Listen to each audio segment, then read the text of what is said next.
has to leave, we can make friends, you know. So they mix it up a little bit, and the tall, oppressive ones start to say, okay, I really do have more than my share, or I can give up a little bit. And they start trying out some ideas. And this is where we're going. In Portland, Oregon, we took back the west side of the river, and we removed the freeway against the State Department of Transportation's power and against their directives. We created a mile-long People's Park. Then we swiveled around and went downtown. We seized the rooftop of this two-story parking garage against the mayor's power. He was like, no way, you can't do that. That would facilitate a revolution. And we were like, rah, let's go. We didn't even know it. We just thought we were trying to create a public square. And then it was like, oh, that's right. We do need to revolt, don't we? So we even painted the little gas station and car here, but this became the first and only major public square built in the United States since the 30s, when a lot of them were closed because, frankly, we were using them to get safer working conditions and more time with our families. A lot of them were closed to make parking lots and tennis courts, but in Portland, Oregon, creating this public square was like a gigantic acupuncturist came along and was just like right here and touched the city in the perfect spot. And it led to this revolution across the social spectrum. Like, okay, I'm recommending this. Act up, take control, get creative, and this is what happens. Our town was dying. Sprawl was an epidemic. Like, we were totally betrayed by this old boy network that was misdirecting all of our funding to grow their schemes of sprawl, this whole sprawl infrastructure. But because we got engaged, this is what happened. Portland, Oregon is now the most sustainable city. It has the most green buildings. It is first in declining car use per capita, declining every year. Has the most bike commuters and the most bike lane miles by far of all cities, the most courteous drivers in the nation as a byproduct of self-empowerment, most and best microbreweries, publicly owned elections, the nation's toughest anti-sprawl ordinances, the nation's strongest local food systems, the first city to adopt a formal plan to reduce greenhouse gas emissions, one of the strongest historic preservation cultures, the first streetcar system built in the USA in the last 50 years, the most hybrid cars of all cities by far, the densest urban canopy, the first to mandate biodiesel content in all diesel sold in the city, and, among many other things, the largest naked bike ride in the world. Okay, but you can't just limit this activity to the urban core. You've got to undertake it everywhere throughout the fabric. The fact is, if you compare Bozeman or Portland, Oregon, or wherever to the villages of your own ancestors or the people who live there, you will find that you're missing hundreds, if not thousands, of outdoor gathering places where time and space is not for sale. Okay, so we took this into the neighborhood, like a group of basically kids that had just gotten out of college, and including myself as one of their friends.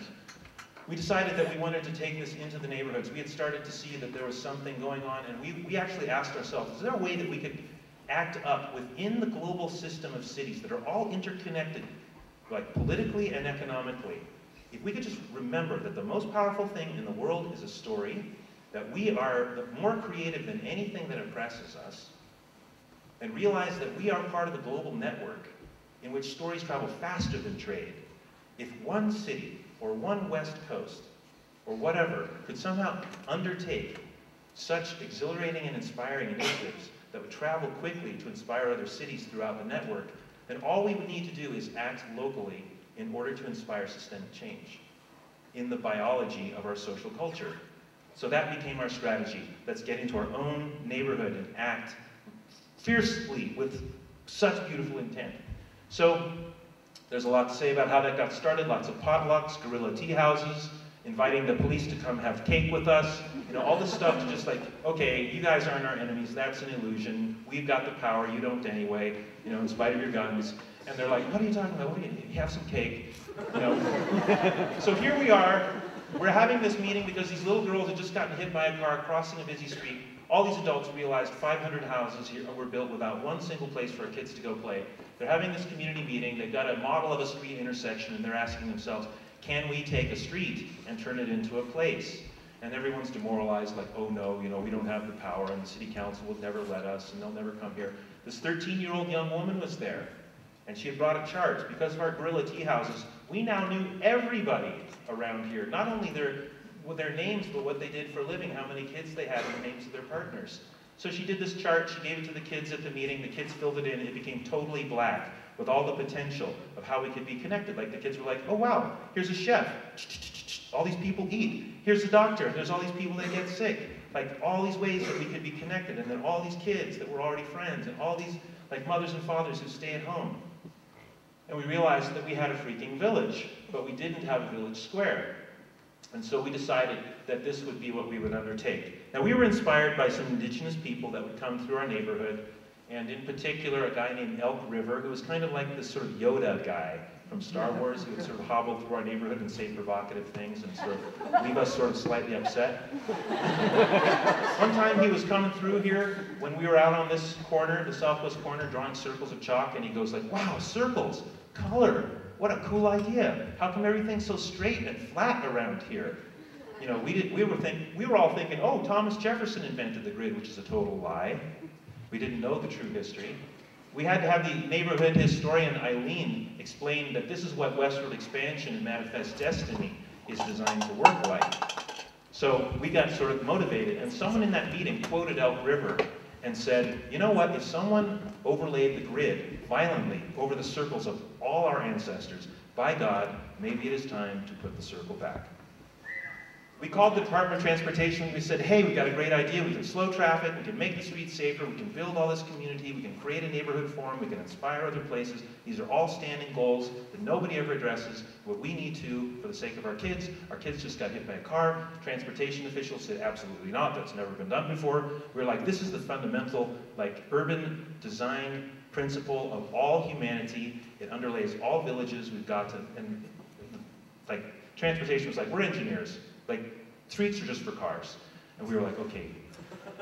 We said, you know, we really are serious about this. And they said, you know, no way. If we let you talk to the city council, they'll get mad at us. And we were like, well, we're already mad at you. And then they just smiled. And we were like, oh, wait, we get it. Like, even though we live here, we work for 35 years just to pay for a house, and you never even come here. We don't have power, and you do. Like, there's nothing in common, so to speak. And they're like, yeah. So we got in the elevator, we were all demoralized, but we were really pissed off, and this guy slips in just as the elevator doors close, and he's like, okay, I'm from Brooklyn. And we didn't know what that meant. He's like, I'm going to give you a permit to close the street because it is so important. This is what we do on the East Coast. If we didn't have the streets, we would have nothing in common. Like, it is so important for you to have, for the streets to be yours. So I'm going to give you a permit to close the whole area. It's not a permit to take over the streets. It's going to be illegal. You can't tell anyone who helped you. So we were out here painting the street illegally. We put all of these things down on the corner the night before. The wealthy condo owners that always fly through our neighborhoods were like looking really scared at us. And then Ed, the gigantic policeman, comes driving through and pulls over his car. He gets out and he's looking at all of us and he's like, you know, what the hell's going on here? And these little kids and grandmothers like, grab a brush, Ed, paint the street, come on. He's like, I ain't touching this, drives away. But Ed was our favorite, like, huge guy that we brought in to have dessert with us in our gorilla tea house. So he never even reported us. In fact, he helped us to legalize this. Within a couple of months, this was legalized not only for our neighborhood, but for all neighborhoods, all 96 in the city of Portland, to do to an unlimited number of street intersections for free. We made a presentation to the city council. We said, United States of America, highest number of crime, like highest crime rate associated with social isolation across the board of all first world nations. United States of America, lowest number of outdoor gathering places of all first world nations, especially those with the colonial grid. The city council unanimously voted it in fast track. And since then we've been busy.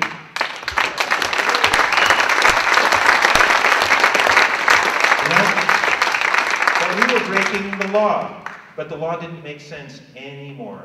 Hadn't made sense for a long time. Criminals or villagers? Like, this is your birthright. The barn raising is your birthright. Take back the commons, rejuvenate it, give it new life, make it a reflection of everybody, not just a bunch of people who are really too serious to even laugh, you know, so-called, you know, white guy engineers or whoever it's been for the last couple thousand years. Like, dance in the streets, eat together, create together, and wake up the next day going, I am way more powerful than I ever thought. I have more friends around me than I can ever even know. You know, gravity's working every day. The paper needs to tell us that gravity's working every day. So many things are going right every day. The world's first solar-powered